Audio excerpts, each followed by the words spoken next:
أعوذ بالله من الشيطان الرجيم. بسم الله الرحمن الرحيم. وإذ قال إبراهيم لأبيه آزر أتتخذ أصناما آلهة إني أراك وقومك في ضلال مبين. وكذلك نري إبراهيم ملكوت السماوات والأرض وليكون من الموقنين. وإذ قال إبراهيم او کلا چې ابراهيم عليه الصلاة والسلام لأبيه پلار خپلتا آزر چې نوم یې آزر و اتتخذو آیت نسی اصنامن بوتان لرا آلهتن معبودان انی اراکا یقیناً زوینم تالرا وقومکا وقوم ستالرا فی ضلال مبین وگمراہ سرگندکی وکذالک امدارنگی نوری منگ خیو ابراہیم علیہ السلام تا ملکوت السماوات والارض عجیب خبری د اسمانونو د ځمکې ولیکون من الموقنین او د پاره دی چې دی شي د یقین کوونکو نه. د سورت مبارکه د شروع نوالی تر دې ځای پورې په بعثت باندې په رسالت باندې او د قیامت باندې مختلف قسمت دلائل بیان شو او د کافرانو مشرکانو شبهات او اعتراضات او دای جوابات ذکر شو.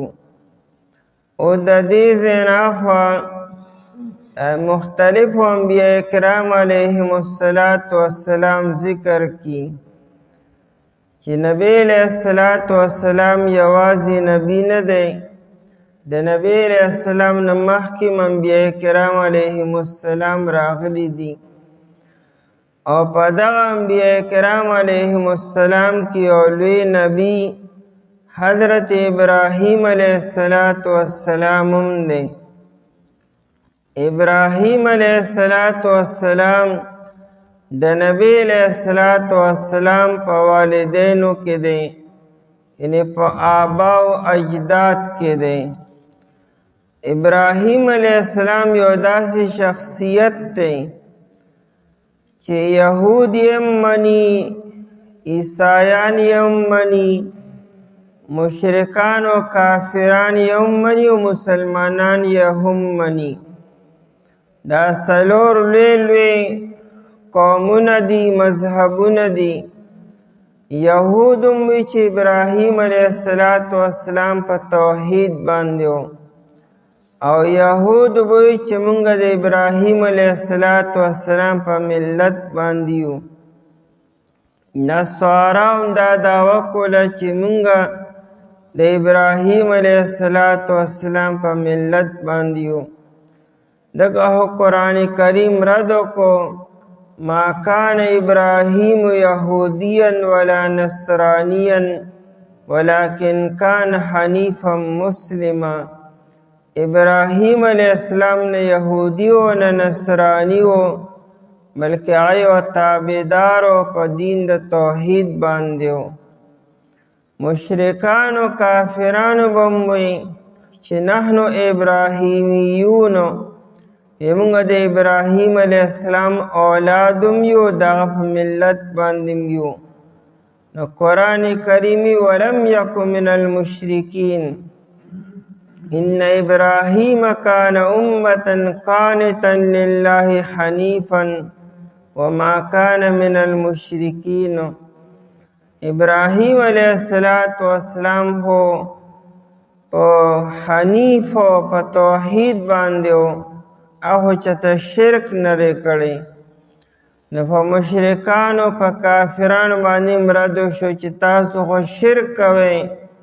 ابراهیم علیہ السلام هو چته شرک نری کړي. مسلمانانو دا دعوه کوي چې موږ د ابراهیم علیہ السلام په ملت باندې یو. دین محمدی ته ملت حنیفی ویل کیږي. ملت حنیفی یعنی د ابراهیم علیہ السلام ملت او چې توحید په بنیاد باندې و. نو دا څلور واړه د ابراهیم علیہ السلام ته ځان منسوب کی.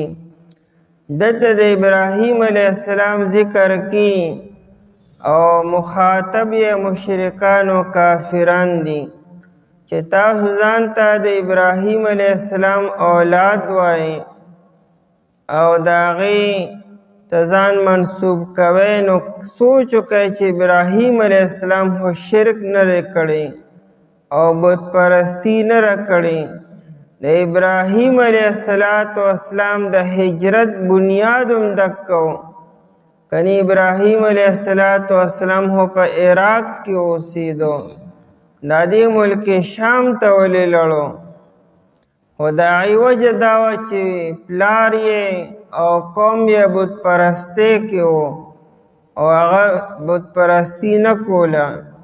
د هغې د وجې نه هغه ورته وغورځولی شو او د دغې وجې نه خو ابراهیم علیہ السلام خپل کور کلی پرېښودو، خپل والدین پرېښودلو او هجرت یې وکړو، ملک شام ته لاړو. نو که ابراهیم علیہ السلام شرک کولی او بت پرستی کولی نو ولې به د عراق نه هلته ملک شام ته به ولې بتو او ورته به ولې ورزولی کېدو؟ ابراهیم علیہ السلام خو چېرته شرک نه دی کړی او بت پرستی نه ده کړې، بلکې هغه په توحید باندې و.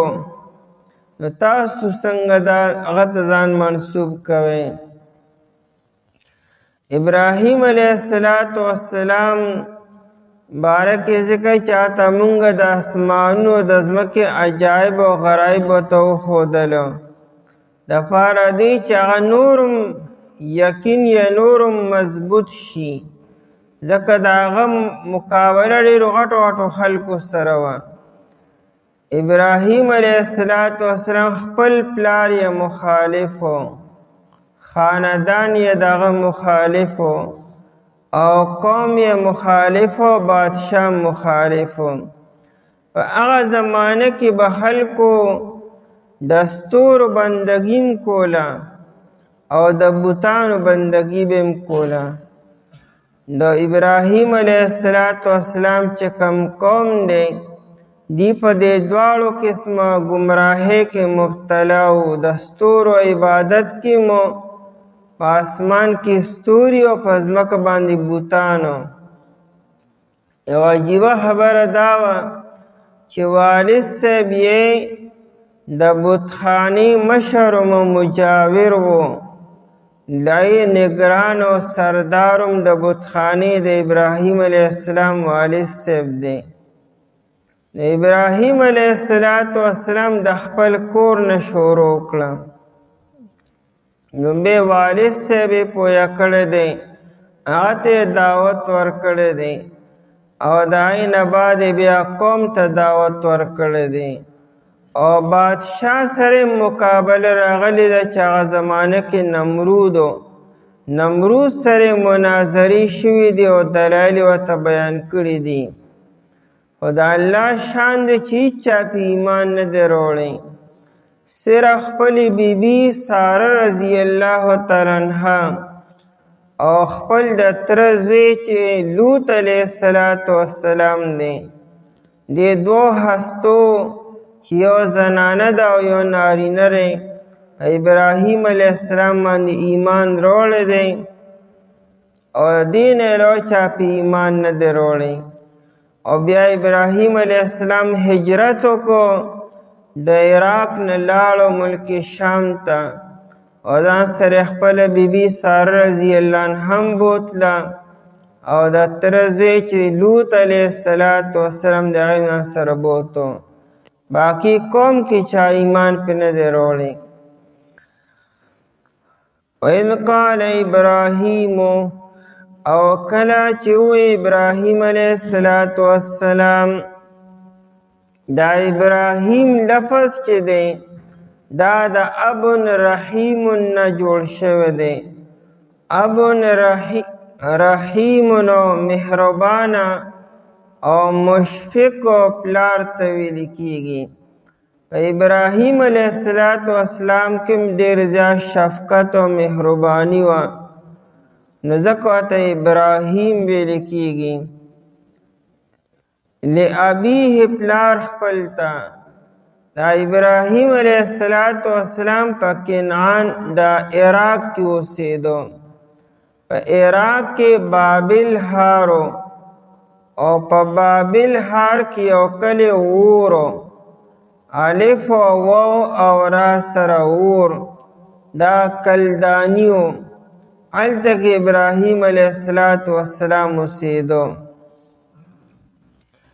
او دی اصل کې ذاتی طور د کم ځای نو په دې کې بلا شي اقوال دي لیکن علامه حموي صاحب معجم البلدان کې وی چې اهواز او رام هرمز چې دی دا په دې ایران کې اهواز او رام هرمزو هلته کې یو کلی دی هغې ته آذر ویلې کېږي. نو معلومیږي دا چې د ابراهیم علیه السلام والد صاحب دا د رام هرمزو او د اهواز اوسیدونکي وو او د هلته نه بیا دی تللی دی عراق ته او د عراق نه بیا ابراهیم علیه السلام تللی دی هلته ملک شام ته. نو گویا کې بیسیکلی دی د رام هرمز او د اهواز دی خوزستان د دغه علاقو اوسیدونکي دي.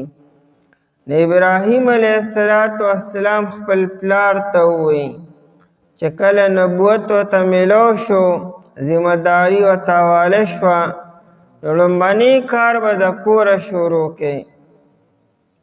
ابراهیم علیه السلام خپل والد صاحب ته وی دغه شانتې ترتیب نبی علیه السلام هم کړی دی. نبی علیہ السلام ته چې کله نبوت میلاو شو او بیا ورته حکم راغی چې قم فانذر اے نبیجي پاسه اوسو او شابه خلک ویروه وربک فکبر او د رب لوی بیان کا. نو لومبني دعوت نبی علیہ السلام د خپل کوره شروع کو. نو آیت راغی وانذر عشیرتک الاقربین خپل چې کم نږدې رشته دار دي هغوی د الله د عذاب نه ویروه. نو نبی علیه السلام د صفا ډیرې د پاسه ودرېدو او اعلانات یې وکړو. خپل لور ته اعلان وکړو خپل تروریانو ته اعلان وکړو خپلو ترونو ته اعلان وکړو ټول راجمع شو او نبی علیہ السلام دی ته دعوت ورکو.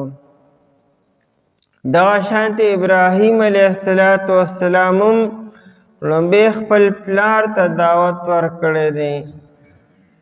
نو دا څه بې ادبي نه ده او نه څه ګستاخي ده ځکه چې زوی چېرې په حق دین باندې دی او پلار په ناحق باندې دی نو دا خو دا زوی پلار سره ښه کي او احسان کی او گویا کہ هغه باندې مهرباني کی چې هغه د نقصان نه بچ کی. ځکه چې کچره په دې حال کې دله مرګ راځي دی به ډېر لوی نقصان ته شي جهنم دی او یو زوی به پلار سره دې نه لوی څه احسان وکړي چې هغه د نقصان نه بچ کی.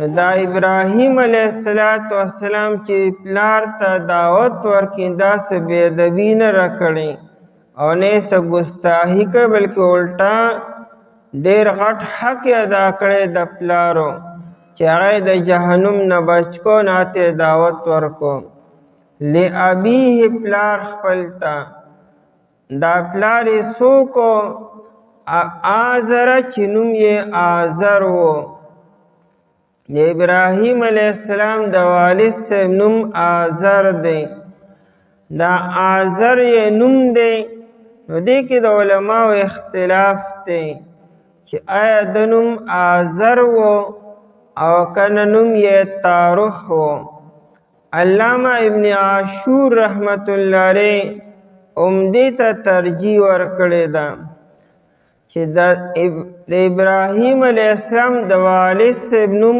آزر دی او تارخ هم دی اگر چې بعض علما وی چې آزر یې لقب دی او تارخ یې نوم دی او علامه ابن عاشور وی چې نه ابراهیم علیه السلام د والد سے چې کله په کلي کې اوسېدو احواز او پرام هرمز کې نو هلته نوم آزر و او چې کله دی بیا راغی عراق ته اور ته نو هلته بیا نوم تارخ و نو دواړه د ابراهیم علیه السلام د والد صاحب نومونه دي او قرآن کریم تارخ نه ذکر کړي او دا آزر لفظ ذکر کړی دی د آزر معنا مدد کوونکی امداد کوونکی دم د قوم ډیر امداد کړی دی د ابراهیم علیه السلام والد صاحب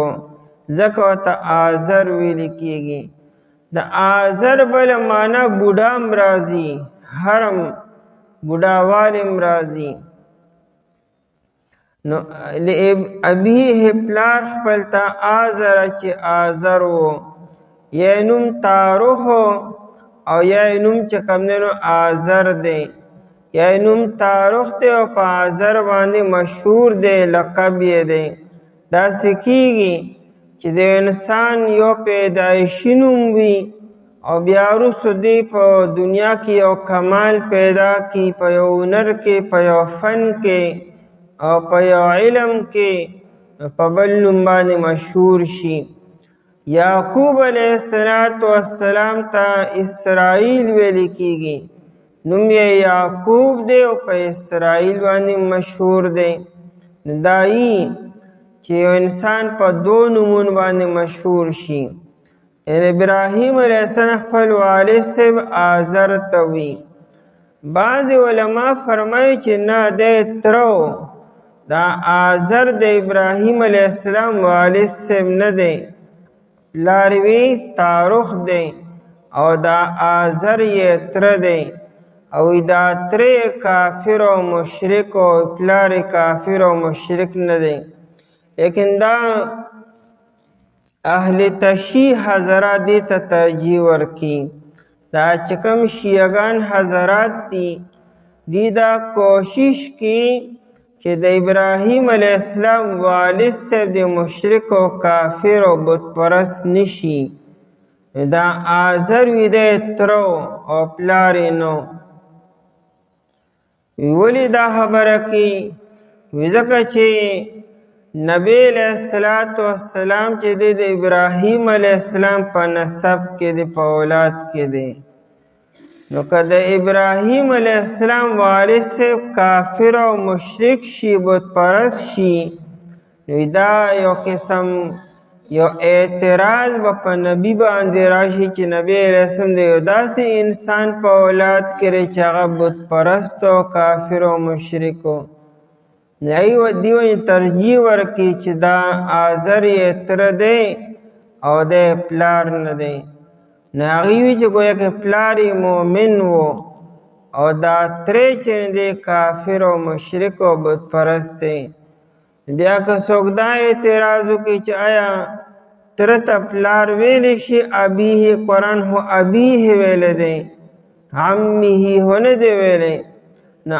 او ترتم پلار ویلی شي نبی علیہ السلام فرمایي چې العم سن و ابیه دا ترچوی دا د پلار یو شاخی یعنی بر نیکوی یو داغه دو زامن شن یو ستا تروګه یو ستا پلارو ګرځي او قرآن کریمم تر تپلار ویلی دی لکه لومبنۍ سپارې په آخره کې د یعقوب علیه السلام چې کله اولاد ته نصیحت کو چې ما تعبدون من بعدی تاسو به زما نه بعد د چا عبادت کوئ زامن مخې ته کینولی وو زامن جواب وکړ نعبد الهک و اله آبائک ابراهیم و اسماعیل و اسحاق الها واحدا یون با بندگی کو استاد معبود او استاد آباو چې کوم معبود وي نو آباو کې څوک یاد کړو نعبد الهک و اله آبائک ابراهیم و اسماعیل و اسحاق ابراہیم علیہ السلام یاد کو اسحاق علیہ السلام یاد کو اور اسماعیل علیہ السلام یاد کو نو ٹھیک تا یعقوب علیہ السلام دا د اسحاق علیہ السلام زوی دی او اسحاق علیہ السلام یا د ابراہیم علیہ السلام زوی دی اسماعیل علیہ السلام خو د یعقوب علیہ السلام تر دی او پلار خو نه دی اگر قرآن کریم پا آباؤ کے اسماعیل علیہ السلام ذکر کو یعنی ترتم چکر پلار ویلی شی در پلار پا زی و در پلار پا درجہ کیوی بہرحال نبی علیہ السلام یو پیرو فرمالو ردونی ابی العباس وزما داترو یعنی عباس رضی اللہ عنہ چې زما والد صاحب دی اما ته لږ واپس راولئ نبی علیہ السلام عباس رضی اللہ عنہ ځان ته راغوښتو نو صحابو ته یې وشمله عباس رضی اللہ عنہ راولئ هغه ته خپل پلار یاد کو ابي العباس زما پلار چې عباس رضی اللہ تعالی عنہ دی بہرحال ترتم چې کله پلار ویلی شي لیکن صحیح خبردار چې دا د ابراهیم علیه السلام والد صاحب دی بیا که څوک دا اشکال وکړي چې دا بت پرست او کافر نو هیڅ پروا نشته دی د پیغمبر نسب پاک پکار دی چې پای کې بے حیا نوي او زنا نوي کفر او شرک دی نو څه پروا نشته دی یعنی د پیغمبر په نسب کې په آباو کې که څوک کافر او مشرک تیر شي څه خبره نه ده خو دا خبره ضروري ده چې د پیغمبر په نسب کې آباو کې څوک بے حیا او زناکار او بدکار تیر نشي ځکه هو امام طبرانی رحمت الله علیه په خپل کتاب المعجم الاوسط کې دا روایت ذکر کړی دی نبی علیہ السلام فرمائی اولدت من نکاح لا من صفاحن ویزه پیدا شیم د نکاح نه څه مطلب زما چې څومره سلسله نسب دی د آباو هغه تر آدم علیہ السلام پورې دا ټول په نکاح کې وو یو پکې بې نکاح نه دی راغلی زما ټول پلاران چې څونه مشران دي هغه ټول د نکاح نه وو که د شرک په زمانه کې وو که د کفر او که د اسلام په زمانه کې خو نکاح باقاعده وو او لا من صفاحن او پای کې دای څوک پلار زمونږ نه تیر شوی چې هغه بغیر نکاح وو صفاح زنا ته ویل کیږي زمونږ مشرانو کې څوک زناکار نو ټول باقاعده په نکاح کې وو او بل روایت کې نبی علیہ السلام فرمایي چې لم ازل انقلو من اصلاب الطاهرین الى ارحام الطاهرات زما چې کم روح او کم نور ودا چې کله د هغه د آدم علیه السلام نه را روان دی نو ټول پلاران زما پاکو طاهرو یعنی بدکار او بی حیا او زناکار نو او چې کمی میندې دي هغه هم ټولې باقاعده طاهرات او بالکل باقاعده پاکې وي. د پیغمبر د نسب دپاره دا خبره ضروري ده چې پای کې څوک بې حیا او زناکار نه وي. که مشرک او کافر نو څه پروا نشته دی. دې مطلب دا نه دی چې د نبی علیه السلام والدین ګنې کافران یا مشرکان دي. عبدالله صاحب او بی بی آمینه رضی الله تعالی عنها هغې په توحید باندې و، د ابراهیم علیه السلام په ملت باندې و. لابیه پلار خپل ته آزر چې نوم یې آزر و. اتتخذ اصناما آلهه آیا تنیسی بوتانو لره. اصنام جمع د صنم ده. صنم هغه شکل هغه صورت ته وي چې د انسان وي او که د حیوان وي ایته صنم ویل کېږي. نو اصنامن د دې لپاره دا ضروري ده چې هغه یو شکل وي او باقاعده جوړ کړی شوي او تراشلي شوي وي. یو وثن دی جمع اوثان نازي.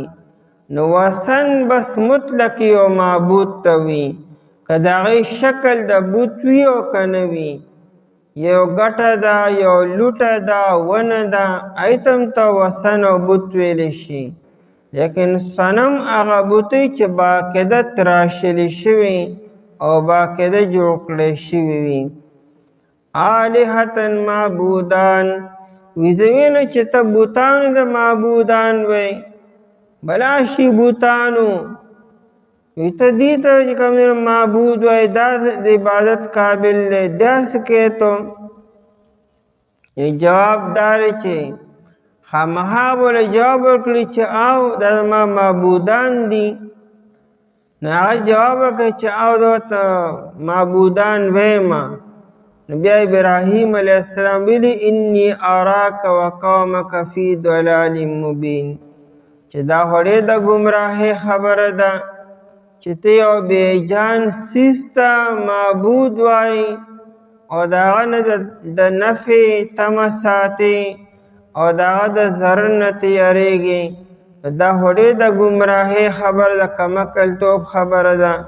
انی اراک و قومک فی ضلال مبین. په دې اشکال لازي چې داسې ډایرکټ په ډایرکټ باندې ابراهیم علیه السلام والد صاحب ته چې انی اراک و قومک فی ضلال مبین. چونکې قرآن کریم د کیسو کتاب نه دی چې یو واقعه یو کیسه باقاعده لکه څنګه چې سکرپټ رایټینګ وي یو کیسه یو ناول باقاعده په ترتیب سره ولیکي داسې قرآن کریم دا انداز نه کي. قرآن کریم یو واقعه مختلفو ځایونو کې په مختلفو پیراو باندې ذکر کړي وي چې ته یوه عیسی او چې ته بله عیسی. ابراهیم علیه السلام اول خپل وارث صاحب ته ډېر په ښکلي انداز کې دعوت ورکړی دی چې دا ذکر سوره مریم کې 14مه سپاره کې دی. هغه ورته وی لم تعبد ما لا يسمع ولا يبصر ولا يغني عنك شيئا. وتی یا ابتی اے دما داجی لم تعبدو ټول بندگی کې د هغه چا چې لا يسمع چې نه اوري دا ته چې ورته سوای دا اوري نه هغه ولا يبصر تا وینم نه کته تا د مخامخ ولاړې ته ورته او تا ته ګوري خو تا ته نه ګوري ځکه د لیدو چې کوم مقصد یا خو نشته که نه هغسې تا ته مخامخ ولاړې نور د هغه سترګې خو نشته او نه کار کي. لم تعبد ما لا يسمع ولا يبصر ولا يغني عنك شيئا. ستانه څه نقصان او ضرر نشي دفع کولی. ته بیمار شي تاله صحت نشي در کولی. پتا لپاره یو شر را روان دی، هغه شر ستانه د پکولی نشي. او بیا ورته یا ابت انی قد جاءنی من العلم، دا زه چې لګیم د ځانه نیم لګیا، ما سره علم یقیني دی د الله تعالی طرف نه. او بیا ورته لا تعبد الشیطان، د شیطان بندگی مه کوه. دا ته چې د کوم بوتانو بندگی دا شیطان ته په دې خبرو باندې اخته کړی. نو دا انداز ابراهیم علیه السلام اول اختیار کړی دی. داینه بعد چې د ناهیرې کوته وایي اتتخذ اصناما آلهه، ته دې بوتانو ته معبودان وایي، دا د معبود جوړېدو قابل دي؟ نو پلار ورته آو دا زما معبودان دي. نو بیا ورته ابراهیم علیه السلام انی اراک وقومک فی ضلال مبین، بېشکه زه وینم تا لره تم په دې کې او ستا دا قوم وقومک قوم ستا فی ضلال مبین، په ګمراهۍ څرګند کې او په واضحه کې دی. ابراهیم علیه السلام څه عجیبه الفاظ ذکر کی فی ضلالن، دا فی د ظرفیت د پار راځي. څه مطلب د فی نه وروستو چې سین هغه لوښي وي، برتن وي، او د فی نه مخکې هغه مظروف وي، لکه څنګه چې په لوښي کې اوبه یا چای وي، نو هغه څیز په هغه لوښي کې دننه وي.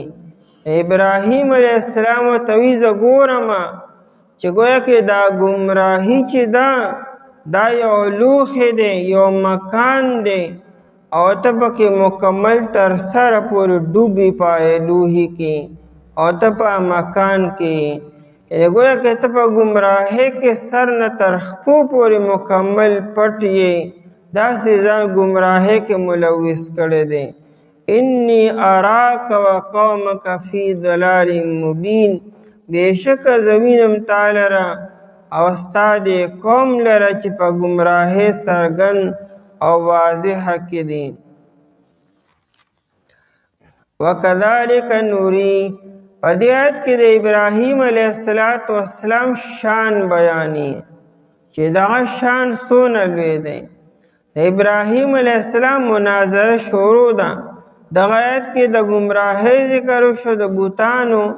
د دې آیت نه بعد چې کوم آیتونه شروع کیږي هغې کې د ابراهیم علیه السلام قوم سره چې هغوی د ستورو بندګي کوله د هغې ذکر به وروستو کې منځ کې پکې د ابراهیم علیه السلام لوی شان ذکر کی چې ابراهیم علیه السلام ته مونږ هر څه ښودلي، عجایب او غرایب مو ته ښودلي، د اسمانونو د ځمکو د هغې هغه اسرار او رموزاتو ته مونږ ښکاره کړو.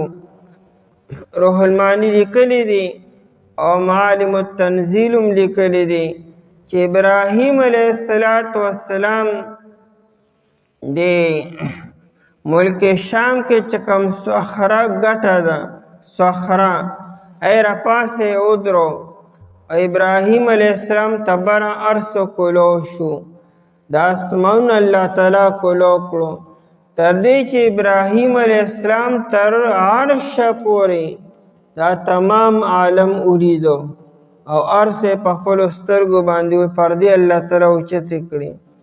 او بیا ابراهیم علیه السلام ښکته وکتلو، لاندې چې په ځمکو کې څونه څه وو ابراهیم علیه السلام ولیدو. روح المانی لیکلی دی وی ابراهیم علیه السلام یو سړی ولیدو په دې دوران کې چا ګناه کو نه ورته خیرې وکړې نه هغه مړ شو. نو بل انسان یې ولیدو چې هغه هم خیرې کولې نه هغه هم مړ شو. نو بل یې ولیدو نه هغه هم دغه شان ګناه کو نو هغه ته هم خیرې وکړې. نو الله تعالی ابراهیم علیه السلام ته وحی راولېږله چې ته مستجاب الدعوات یې، ستا هره دعا قبلیږي. نو که چې دا شانته یو تن ته خیرې کې دا خو به هر څه به نن شپه به ختم شي هر څه نو چې یو تن ته تخیرې کوي او ګناه کوي. نو بیا ورته ابراهیم علیه السلام دا بندگان ما را درو مقصدو لپاره پیدا کړي دي. یو مقصد دا دی چې د ما دا بندگان کله ګناهونه کوي دي د ما نه توبه وباسي. دا خو زه هم هلاکولی شم فورا نو چې کوم سړی څنګه ګناه کوي فورا لر کوم به، خو نه زه ورته صبر کوم چې دی به توبه وباسي زه ورته معافي وکړم. نو هلاکت نه بچ شو. او یا که دی توبه نه وباسي او دی ژوندي د ده په اولاد کې به داسې یو انسان زه پیدا کړم چې هغه په ځمکه د الله تعالی زما یاد او ذکر به کیږي. مطلب که دی ایمان نه راوړي درو اولاد کې به څوک راشي به،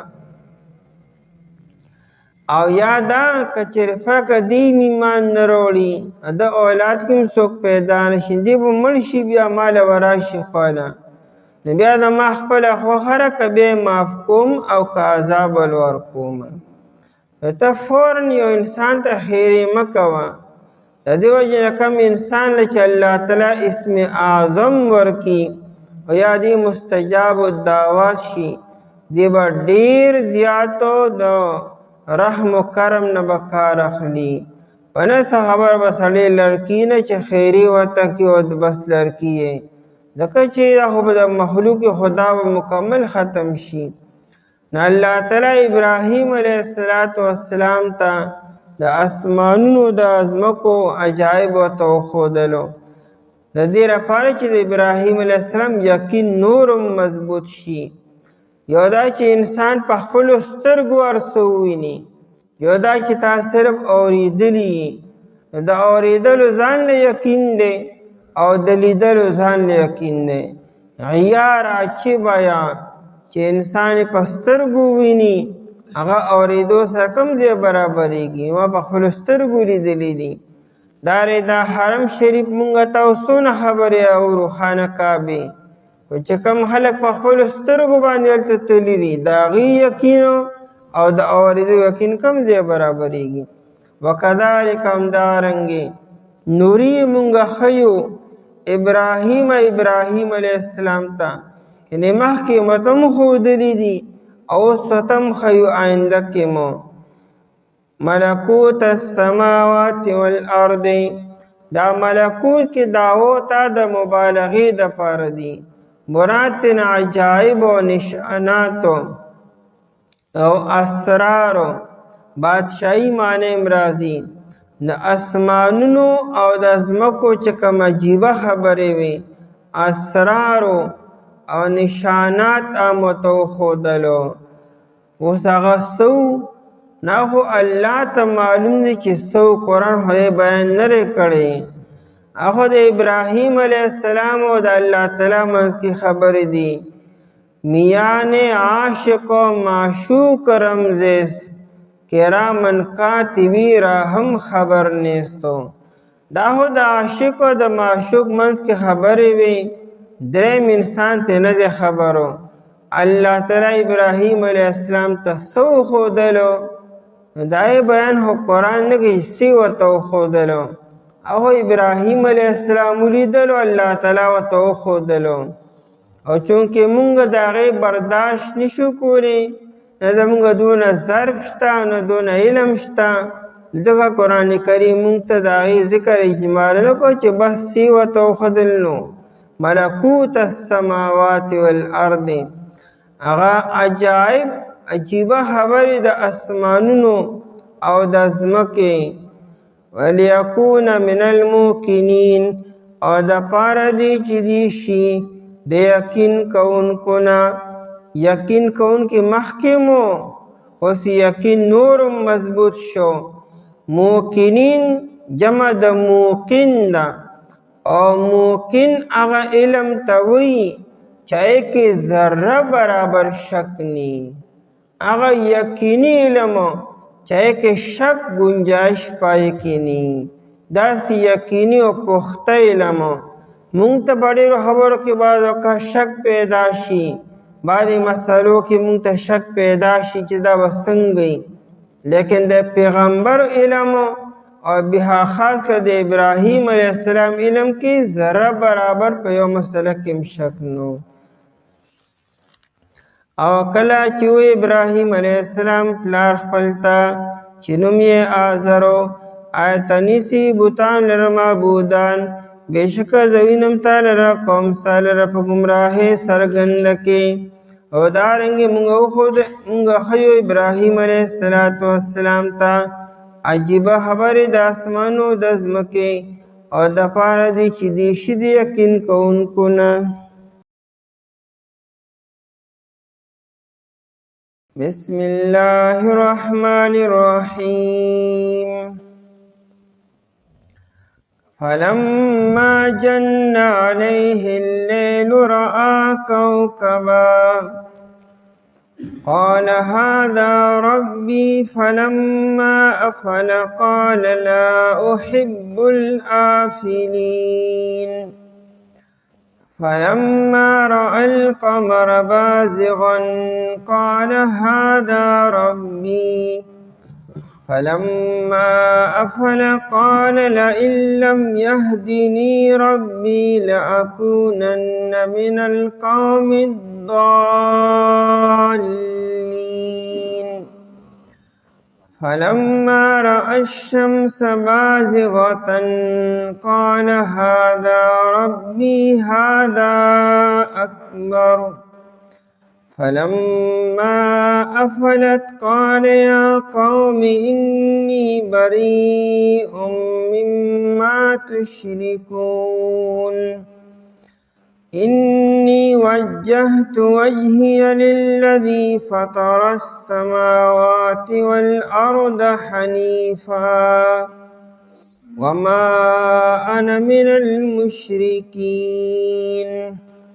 فلما جن عليه پس هر کله چې تیاره راوسته په ده باندې اللیل شپې رأى کوکبا ده ولیده یو ستوری قال ده ووی هذا ربي آیا دا زما رب دی.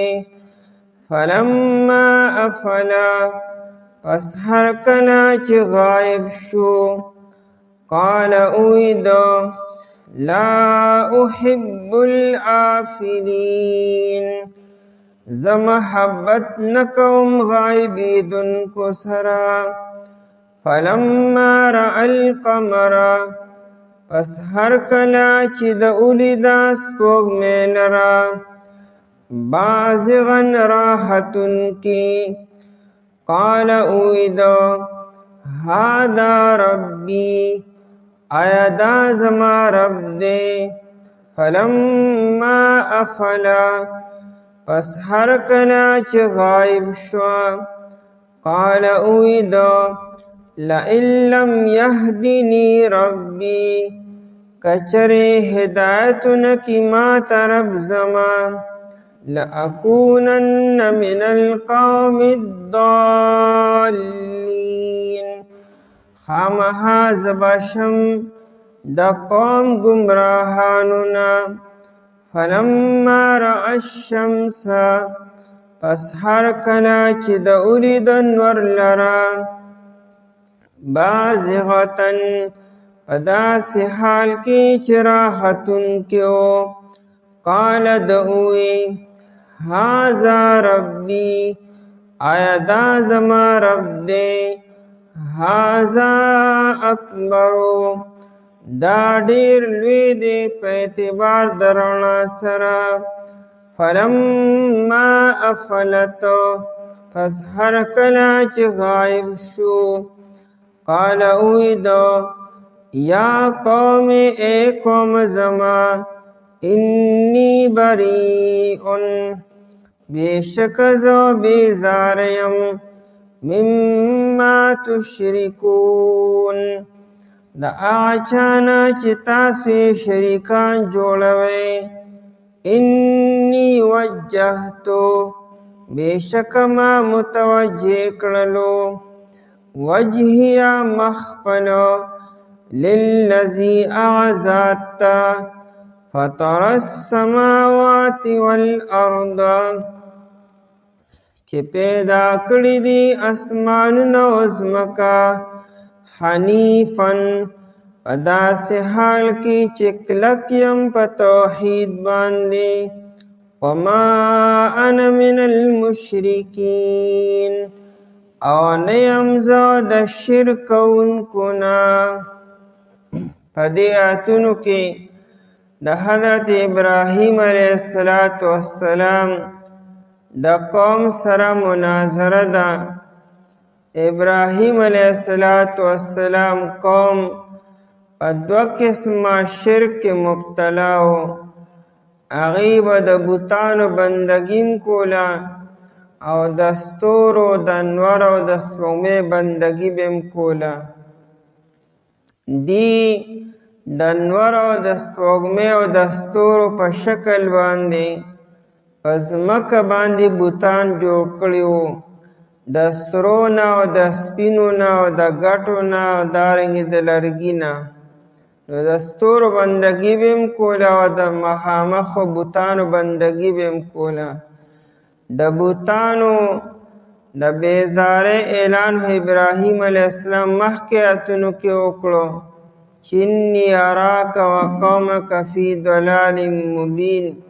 خپل والد صاحب ته ووایي چې ته ستا دا قوم په ګمراهۍ کې دي او د ستورو د بندګۍ رد یې په دې آیتونو کې کیږي. ابراهیم علیه السلام قوم سره ناشنا مناظرې شوي دي او خپل والد صاحب سره او بادشاهي وقت سره. قرآن کریم په مختلفو ځایونو کې هغه مختلفو طریقو سره ذکر کړي دي. دلته د قوم سره یو ناشنا مناظره ذکر کیږي. او یوه شپه داسې راغله چې پای کې یو غټ ستوری و، هغه ډېر زیات پړکېدونکی ځلېدونکی و. ابراهیم علیه السلام او قوم دواړو هغه ستوري ته وکتلو. چونکې قوم خو د ستورو بندګي کوله، ابراهیم علیه السلام قوم ته ووایي دې ته تاسو رب وایې، دا مخامخ چې کوم ستوري پړکېدونکي دا ته دې تاسو رب وایې، لکه دا به زمونږ رب وي. نو قوم خو چونکې دای بندګي کوله معتقد هغوی او ابراهیم علیه السلام ویزه پته ولګي اوسو. ستوري بیا چې سار شو نو غایب شو. بیا که دا ستوري م ګرځي د دې د ډوبېدو خپل اوقات او خپل ځایونه دي. نا ستوري چې کله غروب شو غایب شو نو ابراهیم علیه السلام وی وګورئ که نه ستاسو غرب کم خالړو، که داسې رب به څوک رب وګڼي، څوک به بندګي وکړي چې غایب شي او ډوب شي. ځکه انسان خو 24 غنټې هغه محتاج دی، د هغه ضرورتونه وي، د هغه حاجتونه وي. رب خو داسې پکار دی چې هغه 24 غنټې حاضر وي او 24 غنټې ناظر وي، ګوري مو او علم وتا او ستا ټیم په ټیم باندې مدد او نصرت کولی شي او تا د مصیبتونو پریشانونو ساتلی شي. دا ستوري خو په یو وخت کې حاضر و، لیکن هغه اوس غایب شو، ستاسو را نظر نه او ته د هغه د نظر نه غایب شوې. په دې وخت کې به ستاسو مدد او نصرت به لکه څوک کی او ستاسو حفاظت به څوک کی. بیا یو بله شپه راغله، په هغې کې سپوږمۍ چې کوم دی د 14مې شپې سپوږمۍ وه، کامله وه. نو دا به رب وي ځکه دا د ستوري نه هم غټه ده او دا ستوري نه واقع د هغې رڼا هم سیوا ده او جسم هم یې غټ دی. نو قوم خو د هغې هم بندګي کوله. ابراهیم علیه السلام قوم تی لکه دا به زمونږ ربینو، قوم خو بالکل دا زمونږ رب دی. ابراهیم علیه السلام د دې به مثبته ولګي چې کله سار شو سپوږمۍ غایبه شوه، د هغې رڼا ختمه شوه او ډوبه شوله. ابراهیم علیه السلام یې وګوره که نه چې کم څیز غایبېدونکي پټېدونکي وي او په هغه باندې غروب راځي، دا غروب گویا که یو موت او مرګ دی، دا فنا کېدلو. داسې رب به څوک بندګي وکړي چې هغه په خپل ځان د ډوبېدو نه بچ نه کو، نو ستاسو به څه بچ کړي او ستاسو به څه مسلې حل کړي. بیا یو ورځ داسې راله چې په هغې کې قوم او ابراهیم علیه السلام دواړه نور راختو. دا انور خو د سپوږمۍ نه او د ستورو نه هم غټ دی، د دې فایدې هم د انور او د سپوږمۍ نه هم سیوا دي، رڼا هم سیوا ده. دا به ربي نو قوم د دې هم بندګي کوله او دا خو د دواړو نه غټ دی، د ستورو نه د سپوږمۍ نه مو او رڼا هم سیوا ده. لیکن چې کله ماښام شو او د انور اول زیړ شو بیا ډوب شو، ابراهیم علیه السلام یې وګوره که نه دا پکې ټول نه لوی رب ستاسو چې هغه باندې هم هغه زوال راغی، هغه باندې فنا راله، هغه هم غایب شو ډوب شو، هغه هم خپل ځان د زوال نه او د ډوبېدو نه بچ نه کو. داسې رب به څوک رب وګڼي؟ ابراهیم علیه السلام اخیره کې اعلان وکړو. ابراهیم علیه السلام د مخکې نه په توحید باندې او د شروع نه د ماشوموالي نه دا نه چې هغه په یوه زمانه کې د ستورو بندګي کړې دی د سپوږمۍ یا د انورو، هېڅ کله ابراهیم علیه السلام داسې نه دی کړی، ځکه نبی همیشه د ماشوموالي نه موحد او په توحید باندې وي. هغه په یو زمانه کې هم چېرته غیر الله بندګي نه کړي او نه د غیر الله معتقد ګرځېدلی وي. دا د نبي د شان نه ډېر خلاف خبره ده. دا خو صرف قوم خاموشه کو او قوم عاجزه کو بېبسه کو چې تاسو هم لږ وګورئ، لږ غوندې کم از کم عقل او فکر نه کار واخلئ چې تاسو هغه چا ته رب وایئ چې هغه باندې زوال راځي، فنا راځي، چې هغه خپل ځان د نقصان نشي بچ کولی، نو تاسو به څه بچ کړي؟ یعنې گویا کې دا بوتان او دا مورتي چې د ګټې نه او د لوټو نه او د سرو د سپین نه تاسو جوړ کړي، دې کې او دې کې څه فرق دی؟ دا هم ستاسو مدد نشي کولی، هغه هم ستاسو مدد نشي کولی، نه انور او نه سپوږمۍ او نه ستوري. نو داسې معبود به څوک معبود جوړ کړي؟ معبود خو داسې یو ذات پکار دی چې د هغه قدرت او طاقت برابري او بې انتهایي او دغه علم سیوای، دغه حاضر و ناظری هر ټیم او ستاسو هر ټیم په مشکلاتو حل کولو کې، حاجتونو پوره کولو کې هر ټیم حاضر وي. دا صرف پکار دی او هغه صرف او صرف الله تعالی دی. ابراهیم علیه السلام په آخره کې هغې ته کله اعلان وکړو چې زه خو نه شرک مې کړی او نه به وکړم او زما خو خپل رب طرف ته مخ متوجه کړی دی، هغه رب چې هغه اسمانونه او ځمکه پیدا کړي دي. په اسمانونو ځمکه کې دننه بیا دا ستوري، سپوږمۍ او نور هم رالو او د شرک نه مکمل د بیزارۍ اعلان یې کړی دی.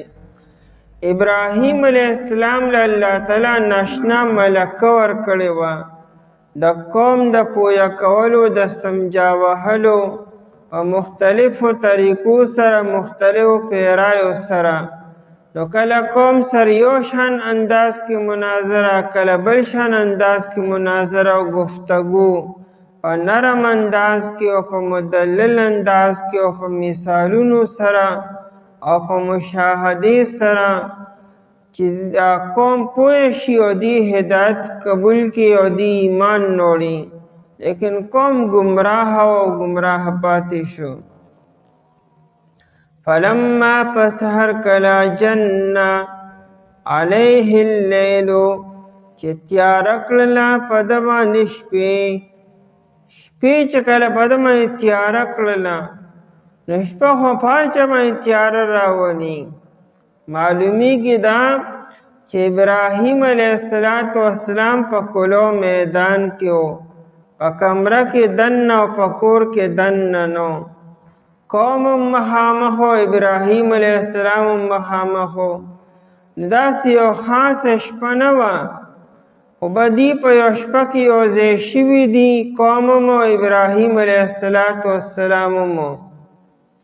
نو فلما جن پس هر که چې تیاره کړله علیه په ده باندې ابراهیم علیه السلام باندې اللیل شپې تیاره، چونکې شپم راولي او په نورو خبرو سره هم راځي. دلته کې اللیل ذکر وي چې دا واقع د شپې ده، یعنې مصنوعي تیاره نه وه او نه څه د بل څیز وه، بلکې د شپې تیاره وه.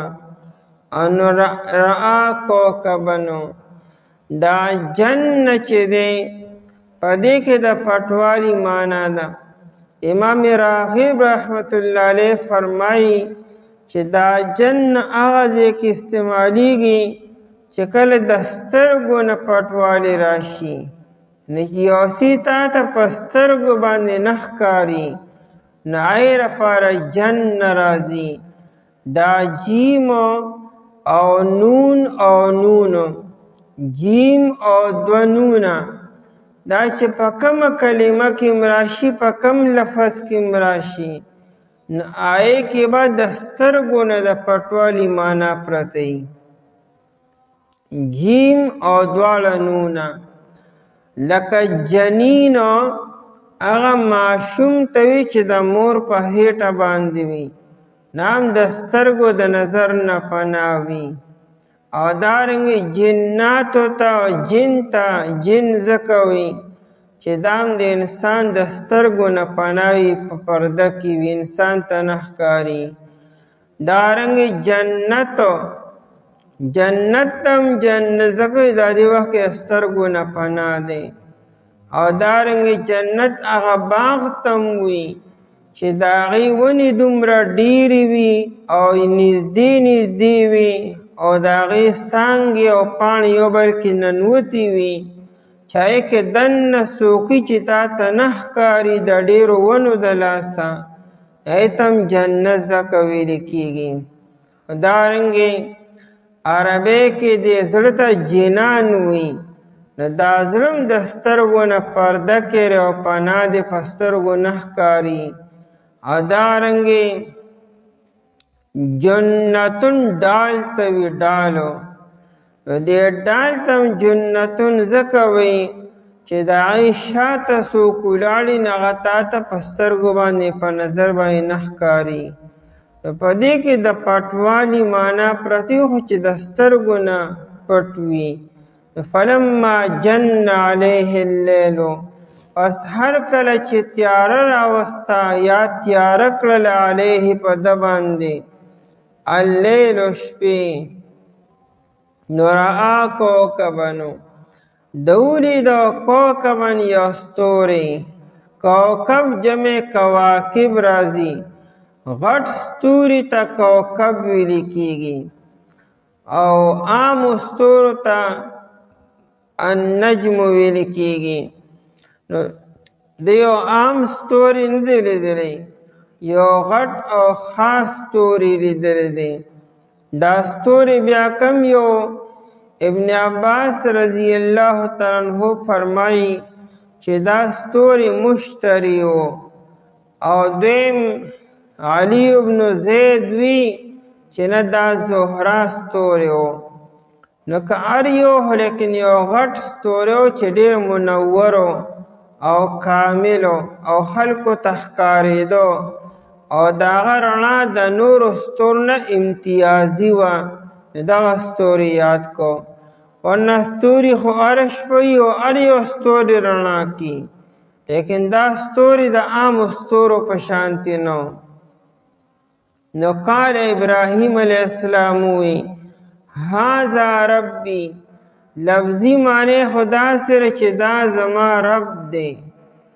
نو دا زما رب دی څه مطلب؟ ابراهیم علیه السلام هم د دې معتقد دی چې دا زما رب دی.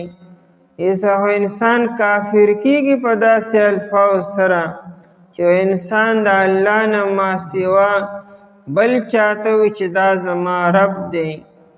نو دا دیتا مماشات مع الخصم وی، ارخاء العنان وتم وی. دې څه مطلب دی؟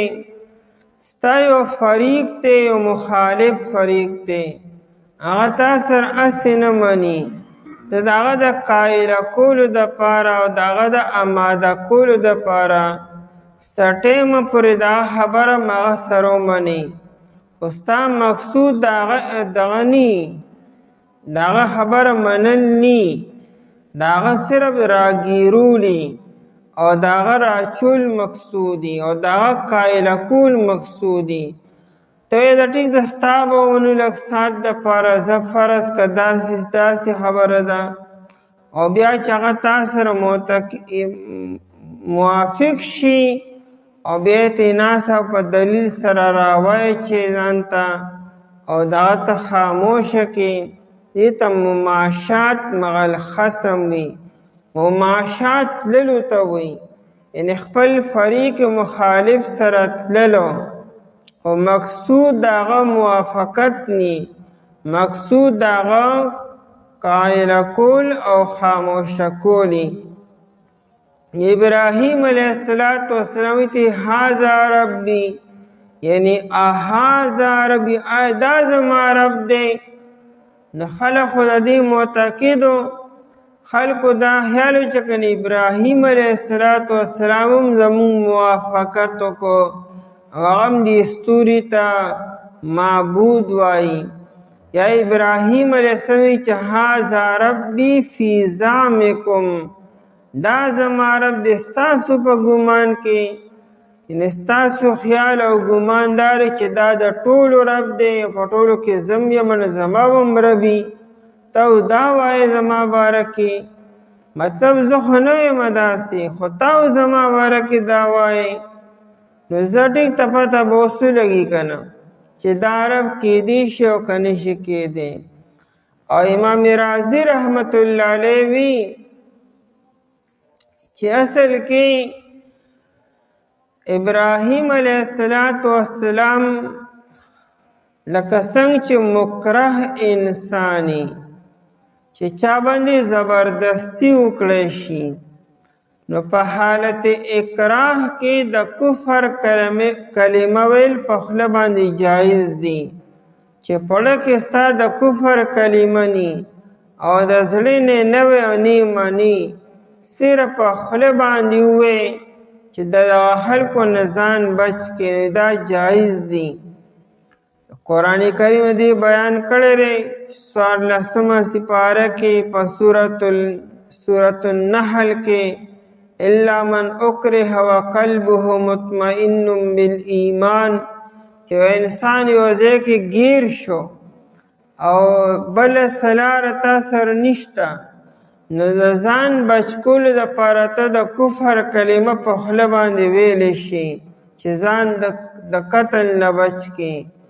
ابراهیم علیه السلام دغه حالت ته رسېدلی دی.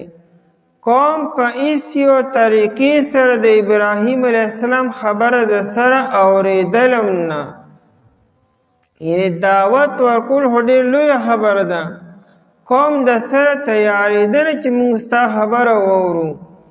اوس ابراهیم علیه السلام مجبوره شو چې دې قوم ته د خپل خبره څنګه وکړمه، د دې معبودانو باطلو دا عاجز کېدل او بې بسه کېدل څنګه ثابت کم دیتا دی اوري نه سره خبر نو ابراهیم علیه السلام دی سره دغه انداز اختیار کو چې دا زما رب دی نو قوم د ابراهیم علیه السلام خبرې ته تیار شو چې وردی هم سره موافقت وکړو د ابراهیم علیه السلام پړه کې دا خبر نه را چې ګنې ستوري زمونږ رب دی او د شعورونه په توحید باندې دی لیکن د قوم سره چې د هغې د ابراهیم علیه السلام خبره لږ ساعت لوري دا انداز اختیار کنوي هذا ربي دا زما رب دی یا معنا داسې به وکړو چې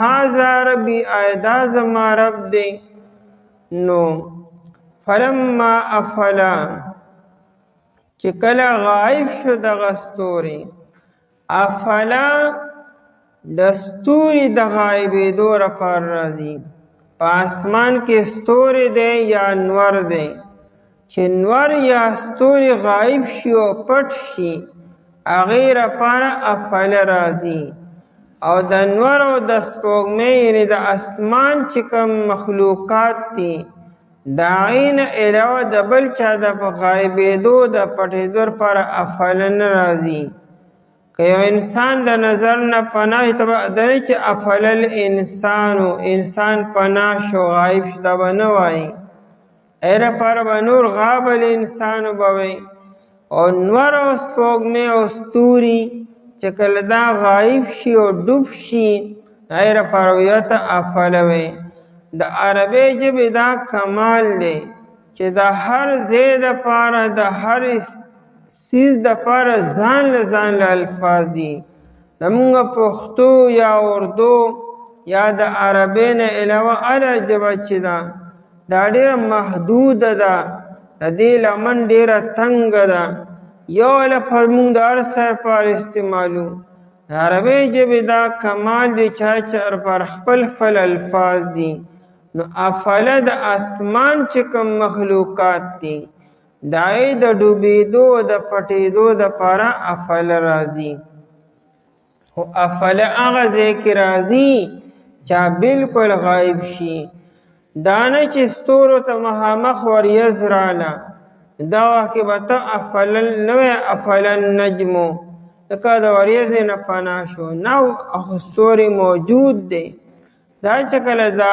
ستوري بلکل غایب شي لکه څنګه سپوږمۍ غایبه شي او نور غایب شو دغه وخت کې به بیا ته افله وایي فلما افلا پس هر کله چې غایب شو دغه ستوري قال ویدو لا احب الآفلین زمینه نکوما زه محبت نکوما الآفلین غایبیدونکو سره او ډوبېدونکو سره معبود به ته یو هغه یو څیز منې چې لومبې ته هغه ته دا معتقد شي اعتقاد جوړیږي د محبت د وجې نه چې ته چا سره مینه کې او ډېره زیاته وکړې نه اعتقاد جوړ شي او چې اعتقاد جوړ شو نو تعظیم به کوې بیا نو زه به دا معبود څنګه وګرځومه زه سره مینه او محبت نه کوم نو معبود خو لا ډېره لویه خبره ده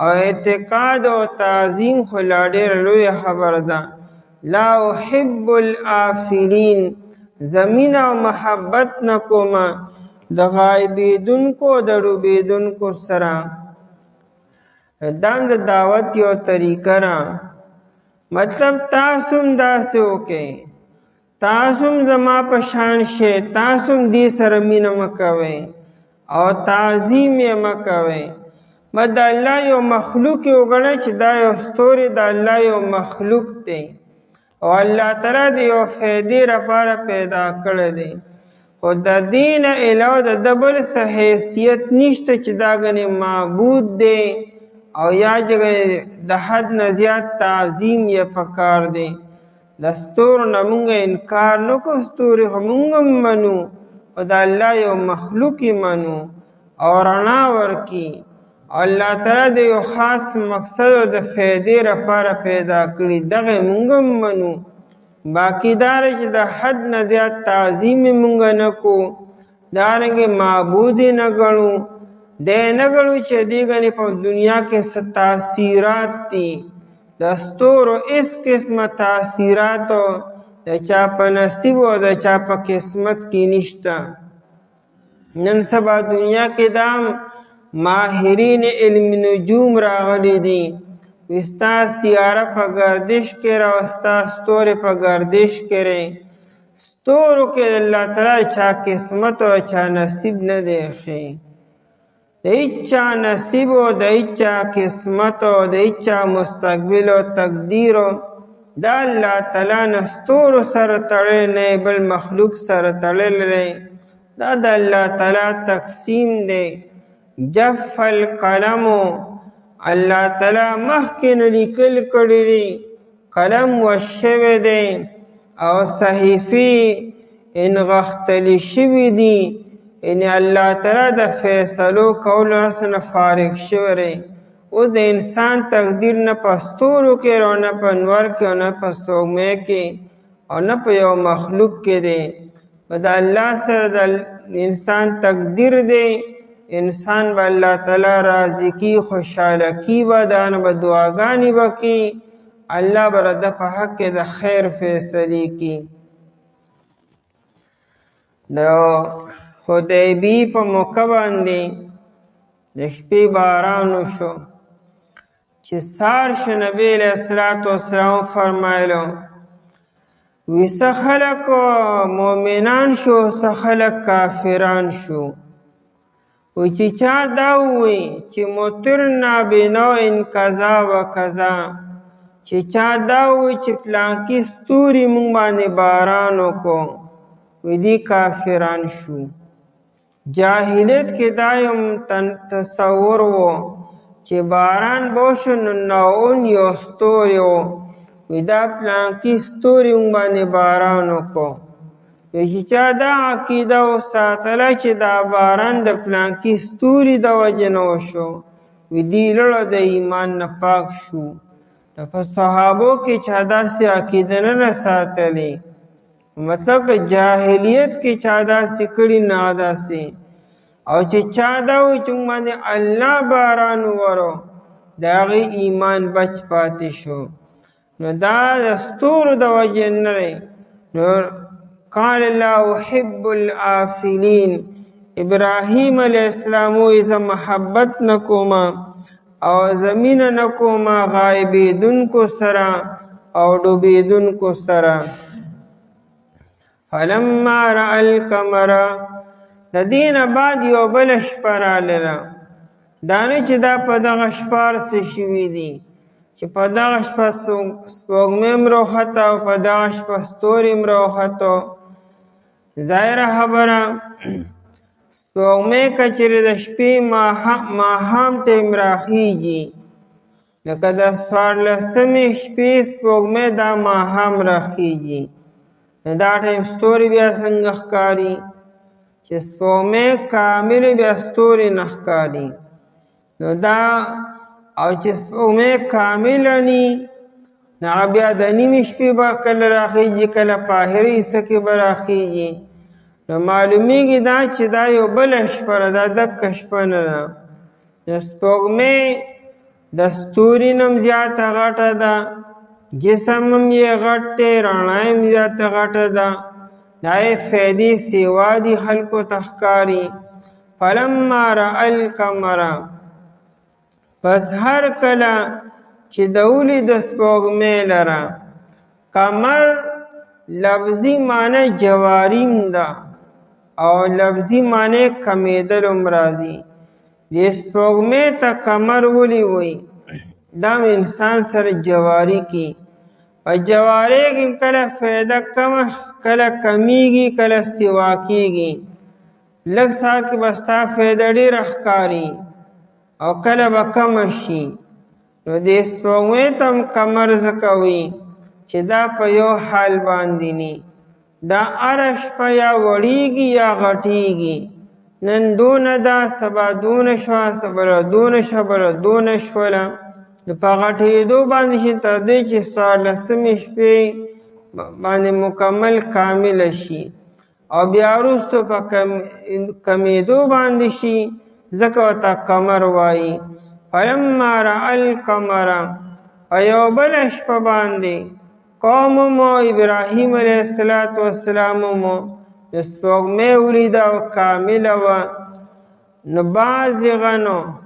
بازغن د بزغه نه دی د بزغه دو معنی راځي یو معنی ظاهرېدل او راختلو لکه بزغن نابتو چې کله دا غاښ چې کومونه ښکاره شي او ظاهر شي او بزغه په معنی د سیري کولو هم راځي نو سیري کول مراد نه چمک دی او رڼا ده روشن کېدل دي نو دې بزغه ته بزغه ولې وي دا سپوږمۍ چې په خپلې رڼا سره دا تیاره سیرې کې ویشلي نو تیاره ورسره ختمه شي بازغن پړکېدونکې یا معنی ښکاره کېدونکې یا معنی راحتونکې قال ابراهیم علیه السلام هذا ربی یعنی هذا ربی آیا دا زما رب دی یا دا زما رب دی ستاسو په ګمان کې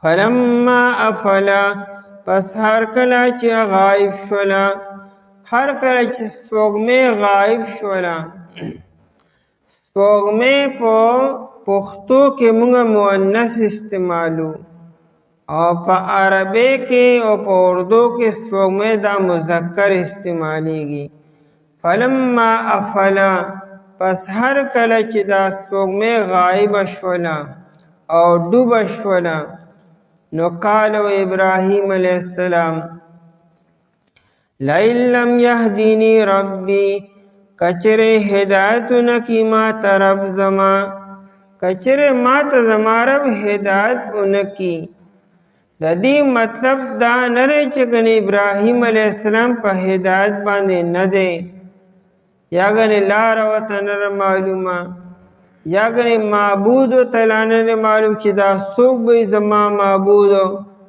دا مطلب بالکل نه دی دا د عربی یو انداز دی کله کله داسې انداز هم اختیاري یعنی کچېرې زه په هدایت باندې ثابت قدم پاتې نه شوم تر اوسه په هدایت باندې یم د شعورونه تر دې ساعته پورې یم خو د الله ذات بې نیازه ذات دی نو کچېرې دې نه بعد به باندې ازمایش راشي او زه چې ته پاتې نه شوم فرض کا نو بس ګمراه به شم بیا نو خو چونکې تر اوسه پورې الله تعالی زه ساتلی ما نو آینده کې به م الله تعالی ما ساتي د الله نه به دا امید ساتو څنګه چې قرآن کریم اکثرو ځینو کې نبی علیه السلام ته لئن اشرکت لیحبطن عملک که چېرې تا شرک وکړو نو ستا عمل به برباد شي د دې مطلب خو دا نه چې ګنې نبی علیه السلام شرک کړی دی یا اراده یې کړې ده نو دا یو انداز د قرآن کریم و د عربی لئن لم یهدینی ربی کچره ما ته زما رب هدایت نکي یعنی کچره زما رب ما په هدایت باندې مضبوط او ثابت قدم اون ساتي آینده کې مو نسبو شي لاکونن خامخا بیا زه انسان ما د الله مدد او توفیق ما سره نه لأکونن خامخا زه به شمه لأکونن کې د علام دپاره تاکید او د نون تاکید دپاره دی خامخا او ضرور به ضرور زه به شم من القوم الضالین د قوم گمراهانو نه دی ونه وی چې لأکونن ضالن دیونه چې لأکونن ضالًا خامخا زه به ګمراه شمه وی زه به د ګمراهانو نه شمه لیکن په قوم باندې یو قسم رد وکړو چې تاسو خو یې ګمراهه خو دا تاو چې سکی نو مام دا سر ګمراه کول غواړئ لأکونن من القوم الضالین خامخا زه به شمه دا قوم ګمراهانو نه زه هم تاسو سره په دې کې شامل شمه دومره کافي دی پس هر کله چې تیاره کړل په ده باندې شپې ولید یو ستوري لره و ابراهیم علیه السلام آیا دا زما رب دی پس هر کله چې غایب شولو و ابراهیم علیه السلام زمین نه کوم غایبېدونکو سره پس هر کله چې ده ولیده سپوږمۍ لره پړکېدونکې یا راختونکې ووایي دو آیا دا زما رب دی پس هر کله چې غایبه شوه و ابراهیم علیه السلام کچرې ما ته هدایت ونکړو زما رب همها زه به شم د قوم ګمراهانو نه